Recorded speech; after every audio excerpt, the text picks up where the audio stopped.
Okay, I'm going to show you guys how to remove sutures. Remember, there's two different types.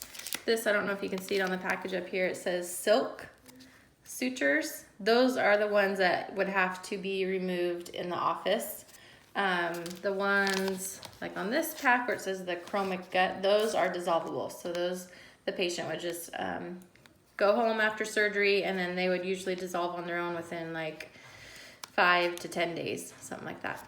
So your patient would come back in if they had the silk or the nylon sutures. I put a little mock suture on number 19 area here, and then I have a continuous one down here in the anterior. So I'm going to do 19 first. So you have your suture scissors. They have the little cutout on there. And then you would take your cotton forceps. And you're gonna find the knot because you want to cut under the knot. So you want to make sure your scissors go right under the knot. Trim that there. And then you're gonna pull the tail through, and you don't want to pull that knot through the tissue because that tissue is fresh and still healing, so you don't want to pull the knot through. So down here in the anterior, if they had multiple extractions and they needed a big continuous suture, same kind of idea. You're going to hold the knot, you're going to go under, obviously keeping their lip out of the way.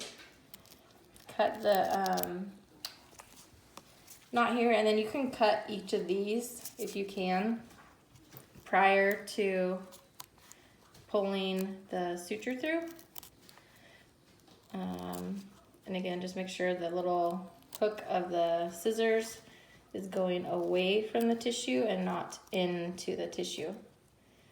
Some doctors like to remove the sutures themselves, but you can, as the assistant, they can have you guys remove it. Obviously, we can't place sutures, but you can remove them. So then we have them all cut. Then you would just go through, remember, don't pull the knot through. Have a little cotton there. And I'm going to grab a little 2x2 and get each of the little pieces of the suture so you don't leave any left behind. So let's go through, grab all of those pieces.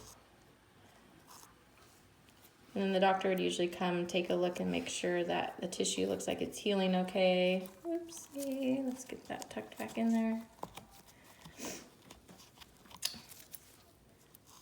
There, and don't pull that knot through.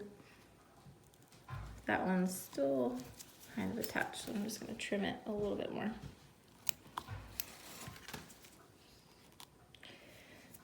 All right, so then that's how you would do the continuous and then the single suture back here.